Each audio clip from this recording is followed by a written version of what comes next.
Welcome, everybody. My name is Mark Scheinberg. I'm president of Goodwin University, and I'm thrilled to have you all here. This is a auspicious time for us at Goodwin University.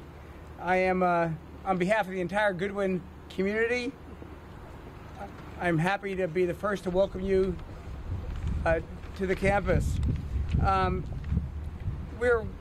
It's wonderful for us as well to have some old friends here in Congressman John Larson, Mayor Luke Bronin, and Governor Lamont. But we also are lucky to have a new friend coming to visit us for the first time. I take very special pride in welcoming Speaker Pelosi on her first visit here, which I hope is the first of many more to come. And we're really honored to have you here, Madam Speaker. We're also proud, in particular, because 80% of our students are young women who are single moms working hard to further their education and benefit both themselves and their families. And so it becomes a special point of pride to have the speaker here today. Thank you all for being here. I'm going to turn it over to Congressman John Larson. Thank you, Mr. President. And what an honor to be here in East Hartford at Goodwin University. Madam Speaker, it's always an honor to be in your presence, but particularly always an honor to have you back here in Connecticut in our district.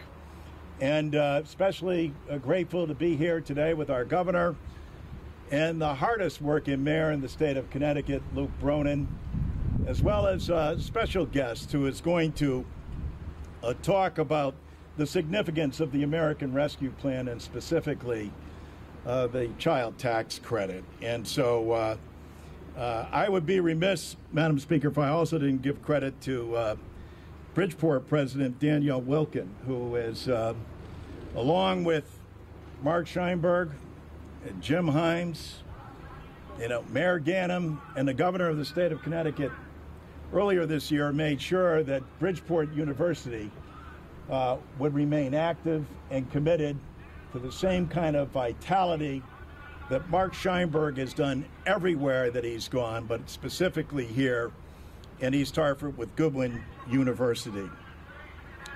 Madam Speaker, Mark Scheinberg also made sure, as a gesture, and I know the governor's aware of this, that during the crisis in Afghanistan and the aftermath, he immediately stepped forward and sent a letter on to the President and the State Department saying that they would take in 200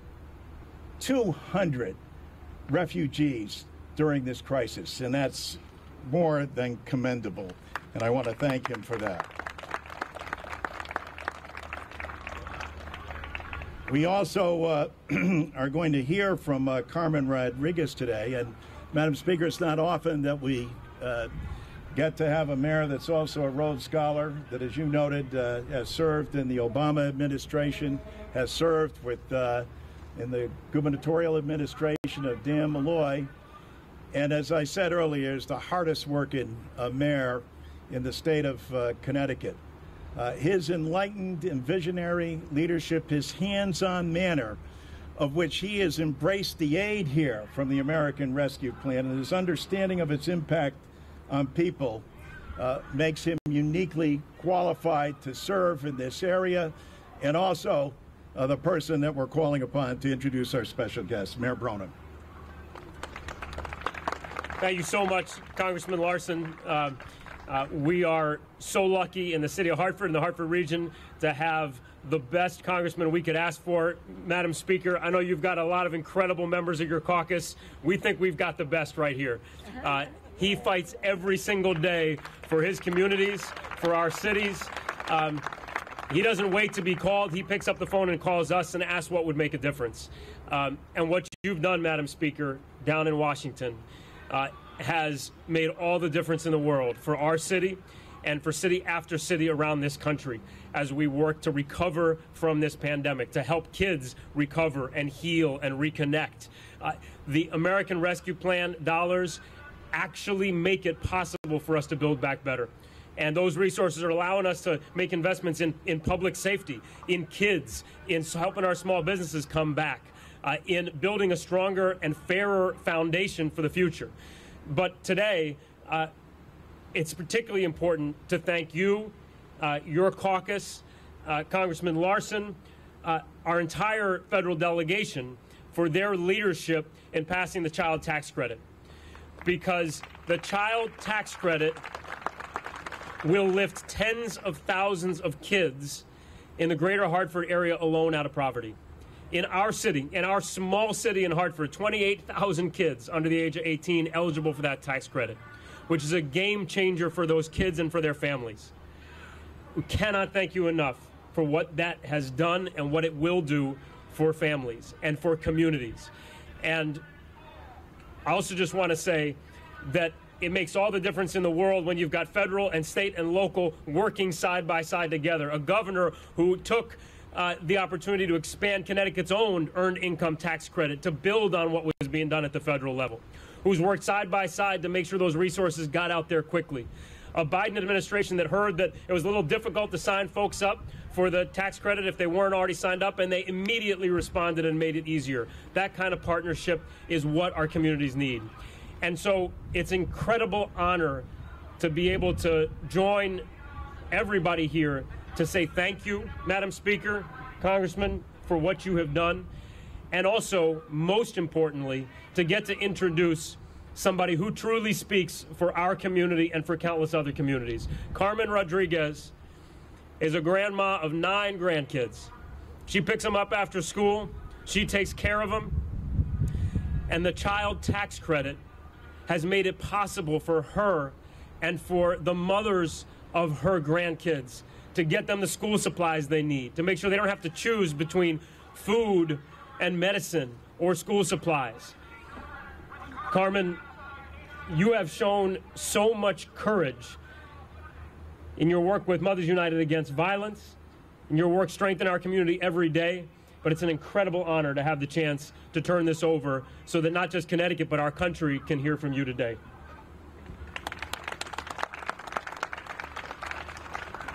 Good afternoon, everyone. I'm a member of the United Against Violence. They are important members of our community since 2003. And I'm here because I want to thank the Congressman and everyone for the rescue plan, the American Rescue Plan. The child credit was gratefully needed. These kids, our education is a year behind or more. These kids were falling behind, and with this money, we could educate our kids and catch them up to the times. I lost my son over almost a year and a half ago, and I'm raising his kids on top of my other grandkids. And without a father, now this money is stepping up and helping with the kids' education and keeping them focused and on the right track so that they won't fall through the cracks and being our part of our systems.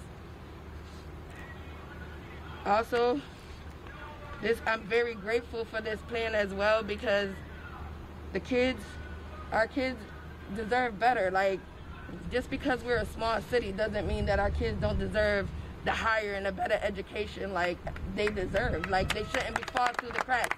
No child should be left behind. Everyone's coming together as communities, leaders, parents, everyone, and this is greatly appreciated because we really need it. We need our kids to have an education. We have so many older doctors and older nurses, and everyone's older, that these kids in this generation are gonna have to step up. So we need all the support we can get. And thanks everyone for coming and supporting and showing your affection for these kids that need the people to step up for them, strangers, family, everyone, step up. Thank you. Thank you so much, Carmen. You can tell an awful lot about a leader and how they conduct themselves, but it's especially revealing in the midst of a crisis. The way that Governor Ned Lamont has handled the COVID crisis is exemplary. He's a leader nationally. What he's done here in the state of Connecticut, and as Mayor Bronin pointed out, working hand in glove with President Biden, the General Assembly, governors all across the state, we couldn't have a more committed leader. Our own Rosa DeLauro, as all of you know, is the author of the child tax credit, something she worked on for more than 18 years. And our work's not done. We're going to make that permanent, and we're going to continue to work alongside Governor Lamont to make sure that happens. Ladies and gentlemen, the governor of the state of Connecticut, Ned Lamont. Hey, John, thank you. Right back at you in the best congressional delegation in the country. And, Madam Speaker, you were here 6 weeks ago. I'm glad you're paying special attention to Connecticut. We love it. We appreciate it. And let me just build on what Carmen said. You know, Mark and I are all about kids, opportunity, and jobs. And that's what the support we're getting from the federal government is all about. I'm really proud that, you know, Connecticut has a higher percentage of our workforce are women than just about any state in the country. That's because we're one of the most family-friendly states in the country.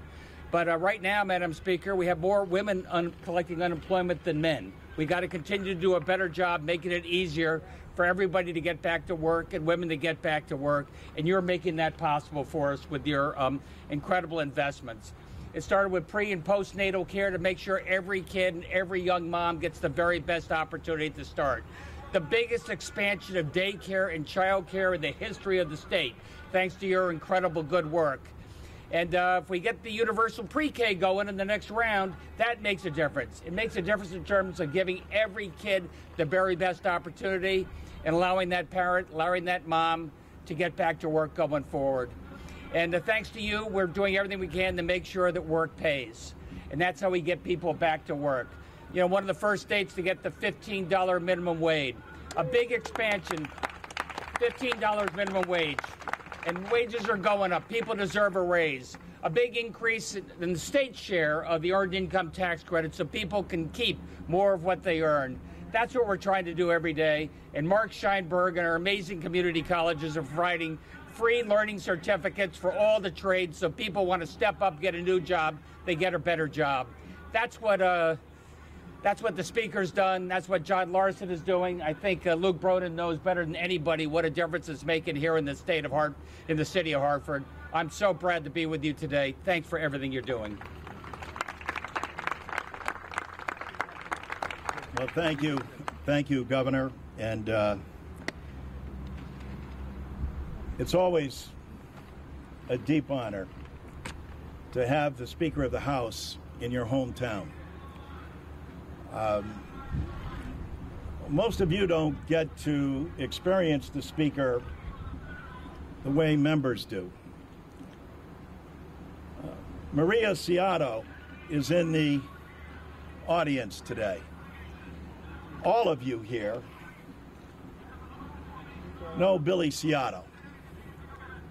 What you probably don't know is that Billy Ciotto, when he first met Nancy Pelosi, said, "Madam Speaker, I want you to know that I have daughters, and we are so proud that you are the first woman speaker in the country. But I'm mostly proud that you are the first Italian speaker in the country." Billy, as you know, passed away this year. And 1 month to the day later, his beloved wife, Jeannie, passed away. During that time, the Speaker of the House, while she was dealing in the aftermath of January 6th, while she was putting together the American Rescue Plan and doing what people said couldn't be done, while we're dealing with a major pandemic, she picked up the phone and talked to her beloved Billy and his wife, Jean. You don't get to see that. We do as members. I watch her on the floor and watch her how she knows her caucus. You all know she knows the issues. You all know, if you read John Boehner's book, about her steel spine and her leadership. You all know that she knows how to count, but it's this exceptional compassion, this notion of being operational.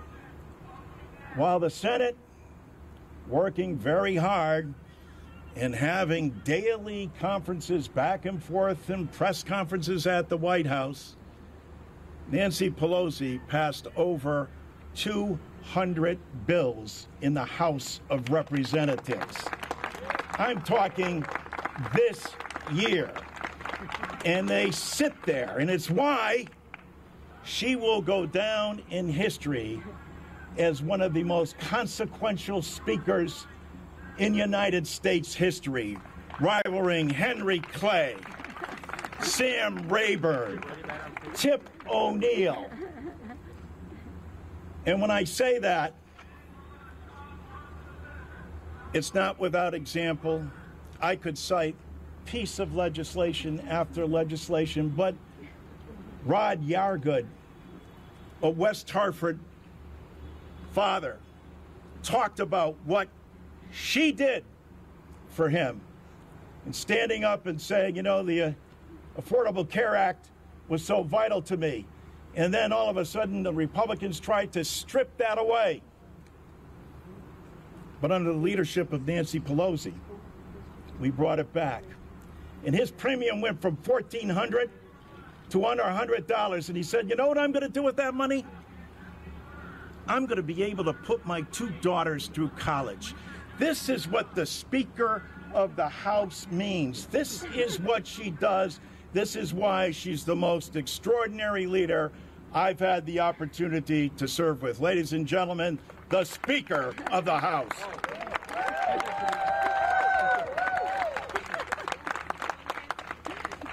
I think that introduction may be longer than my remarks, but I can't promise because, you know, when a politician says, I'll be brief, that's a very dangerous phrase. But I will strive to be succinct. It is an honor to be here at Goodwin College. Mr. President, thank you for your extraordinary work, your great leadership, enabling people to be prepared to go into the workforce so they can take care of their families and reach their personal aspirations is probably the most important work that any of us has to do. Thank you for making Goodwin College an example, to a model for the country of how to train people for a job, to do so in a way that recognizes their family needs and their ability to balance it all. I'm honored to be here. I can't wait to come back again. And we've learned a lot from him just on this visit today. But don't worry, John Larson sings your praises regularly, and as you know, he can be generous with his remarks. So, in any event, what an honor it is to be at this school, this college. What an honor it is to be here with the governor of the state, a governor who has not only used the resources well that are out there from the federal government, he has also been an example of how we should prioritize what we're doing at the federal level so that it really works when it comes back to a state. And Governor, thank you for your leadership in so many ways, the minimum wage, earned income tax credit, you named so many things about the children. And you've been a great governor for the children. I think that's the best compliment of all. And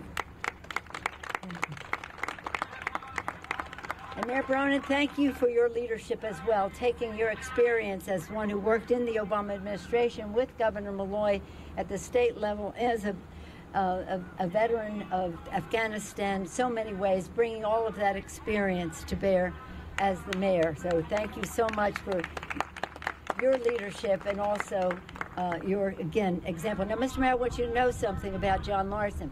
When we were writing these bills, Governor, you'll know what I'm saying, no offense, the governors wanted all the money. Not Governor Lamont, he understood. But we decided that we would have some of it go to the state and some of it go to the cities, municipalities, and counties, so that in this state, you have no problem. Your governor shares your values, but other places, the money might not have gone to the states and localities and the counties. John Larson was a leader in making sure that happened in the legislation. So you've got your direct funding, as well as the generosity of the state in all of this. Thank you, Mr. Mayor. Thank you. So John Larson, he is a leader in the Congress. He's part of the delegation. A senior member, Rosa DeLauro, as was mentioned, the godmother of the child tax credit, the equal pay for equal work, almost anything you can name. Joe Courtney, we call him Two Submarine Joe, without going into it. Jim Himes, a leader in so many ways, leading up our initiative to study and correct the economic disparity in our country. Johanna Hayes, just the teacher of the year. She brings so much to the delegation, and of course, John Larson. He came at the turn of the century, the 2000th century. Came at 1999, and he has been a leader for the children, for their parents in the workforce, for their grandparents on Social Security. Nobody has done more. So I thank all of you for bringing him there. He is an intellectual resource, an advocate of relentlessness and relentless, dissatisfied, always urging us to do more for the children. So thank you, John Larson, and thank you for your kind words.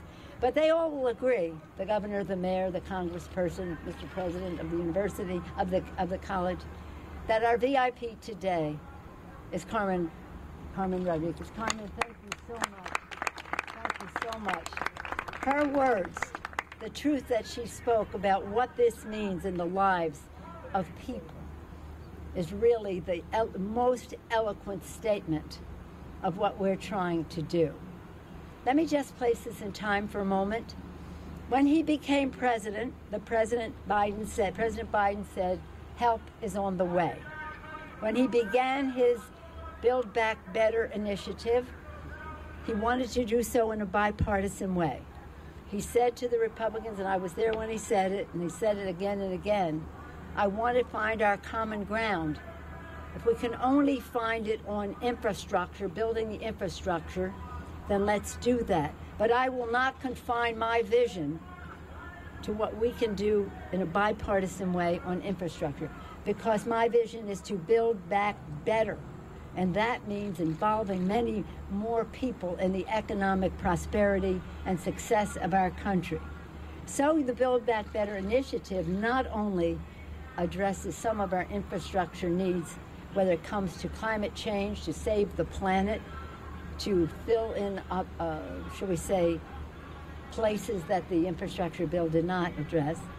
When I thank the president for his leadership in that regard and keep insisting that we protect the planet for the children, he says, you don't have to tell me. I'm the first person in Congress to ever introduce climate crisis legislation decades ago. So that is something that we're working on in the reconciliation project. And we're here to talk about the child tax credit. But what you should know about the child tax credit, Carmen told us more eloquently than any of us can state. But what I want you to know, it's a part of so much more.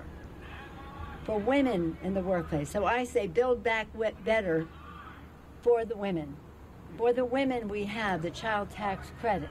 We also have paid family and medical leave, something John Larson has been working on since the days, even before he came to Congress. We have universal pre-K, which was referenced earlier as something that is there for the children. Children learning, parents earning. Everybody benefits from that. And then we have home health care. Home health care, so that if a person, a mom or a dad, a son or a daughter, has a person who is ill, a person with disabilities in their family, or a child, that they know that there will be home health care for that person. So this just goes on and on. It is liberating. It is transformative.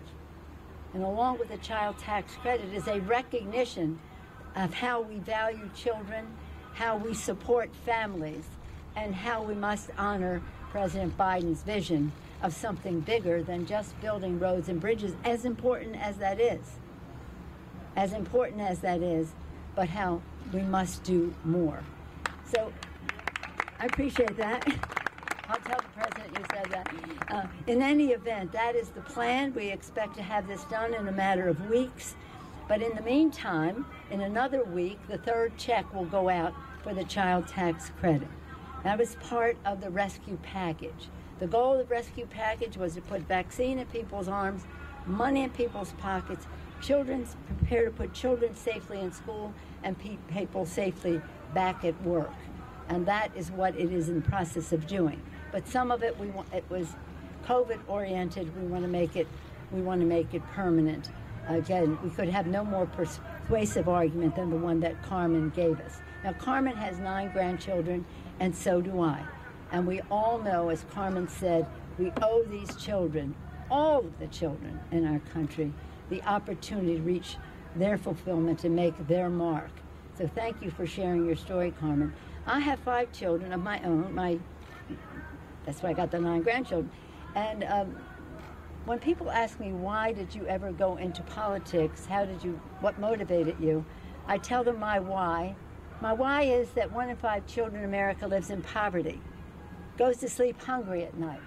That's intolerable in our country. That's intolerable in our country. And that's what took me out of the kitchen to the Congress, from housewife to House Speaker, for the children. So this vision of Joe Biden is just so aspirational and so in keeping with addressing the needs of our children. I just want to acknowledge Secretary of State Denise Miller. Well, I just want to acknowledge that she was there, because this is so important to make sure that we respect those who are respecting the votes of the people as we go forward. So thank you to the Secretary of State. But anyway, thank all of you, and thank you to the people of Connecticut for sending such a distinguished delegation to the House and to the Senate, Senators Blumenthal and Murphy, and again electing such wonderful leaders in your state, in the city, the mayor, and in the state, Mayor Lamont. Thank you all very much for being with us today. For the children. Thank you so much. And thank you, John Larson. I yield back to the distinguished chairman of the Social Security Subcommittee in the Congress. Thank you, Madam Speaker, and thank you again for being here in East Hartford at Goodwin University. I want to thank all of our participants, the governor, the mayor, President Sheinberg, and of course, as the speaker said, Carmen Rodriguez, who I think exemplifies what the child tax credit was all about. A special shout out to Rosa DeLauro. 18 years to work on a piece of legislation. But finally, when we had a Democratic president, a Democratic Senate, and Speaker Pelosi, the bill became law. Congratulations, Rosa. More importantly, congratulations to working men and women all across this country. God bless you. Thank you so much. Might the speaker entertain a question or two? Ma'am? Can you let us know how you feel about infrastructure and if there's going to be something soon? Please? It's up to you. Whatever the speaker wants. Can you talk about infrastructure? The midterm elections are, the history of midterm elections are not on your side. Do you feel a special pressure and urgency regarding the reconciliation bill as far as whether or not this may be sort of the last gasp for truly large things? Well, I don't worry about the reconciliation bill in regard to the elections.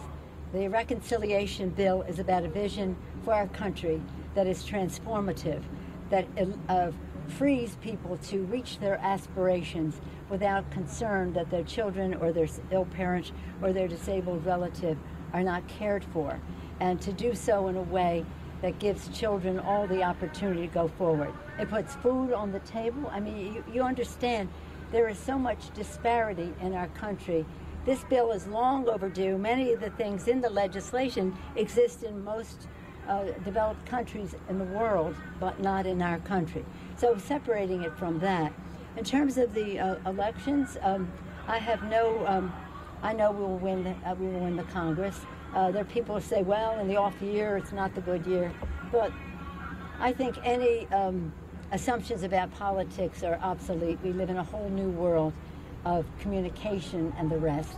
And I think that all of our members who survived Trump being on the ballot with them will survive next year. Are you worried that the infrastructure bill will get caught up in Washington as states, as you know, are looking for help and relief? Where do we stand now, and how hopeful are you that something will come out and it will be something that you will support? Well, we all support the bill that came out of the Senate. It's a fine piece of bipartisanship, but it doesn't have everything, and it has practically nothing in terms of climate. And so we will address that in our bill. As I said, the president said, I'll do all we can in a bipartisan way, but I will not confine my vision to what we can do in a bipartisan way if we're not going to address the climate issues and meeting the needs of our families for the children. So we'll be fine. We're on our path. I was in the meetings until I got on the plane to come here. I'll be back on the phone as soon as I leave here. And we're on our path. I feel pretty confident about it. So not to belittle a $3,000 tax credit, the cost of child care in the state of Connecticut for 1 year for one child is $20,000 a year. How are you going to get some of this other stuff passed, through the Senate? The Senate seems to be a roadblock to some of these further. There are two different things we're talking about. The child tax credit is money in the pockets for families to meet their needs, whatever they are, for their children. In the bill, we have hundreds of billions of dollars for child care tax credits, and it goes up pretty high in terms of the families that it will be a middle income as well as an aspiring to middle class credit as well. Will it be That's why it'll be. Will the income levels be similar to what the child tax credit was for the child care tax credit? Well, we'll see. We're negotiating, but it'll be families. As I said, I don't want it to just be viewed as something for those who aspire to the middle class, because that would be reason enough to do it, but because we have middle class families who cannot afford child care. It's ridiculous that we don't have something so far. Since you asked about that, let me just tell you this. 50 years ago, you're getting too hot to hear this story? 50 years ago, in 1971, the Congress of the United States sent a bipartisan bill to the president's desk. Many people thought that President Nixon would sign the bill. Child care. It was about child care. And so because it was bipartisan in the House and in the Senate, people thought that he would sign the bill. That was the expectation. Somebody, this is before most of you were born, but somebody named Pat Buchanan intervened and made a cultural argument against it, that to have child care for our children was like being in the Soviet Union, that other people would be taking care of people's children. A cultural war on families. Cultural war on families. And I go further into that, but I won't. And so the president vetoed the bill. 50 years later, we have a very generous child, couple $100 billion child, might be more, we'll see how it works out, but at least that, a child tax credit, and it will go to many families, most families in our country, not the very, very wealthy, but to most families in our country. And it's something to be very proud of. And it's transformational and will make the difference in people's lives. The women of America took the biggest bite of the wormy apple called COVID in terms of losing their jobs. Over 4 million women lost their jobs. The children weren't in school. They couldn't afford child care. They just had to stay home. 2 million of them are still not able to go to work now that school has begun. Still 2 million. So that can't be. We have to have a system and a society that values our children, respects our child care workers, as well as our home and health care workers. For some children might be older but in need, and even seniors. So this is a remarkable. If you're a family member, if you're a dad or a mom who needs help with child care or help with child's expenses, or more opportunity for your children in school, or needs family and medical leave if someone gets sick, this bill's for you.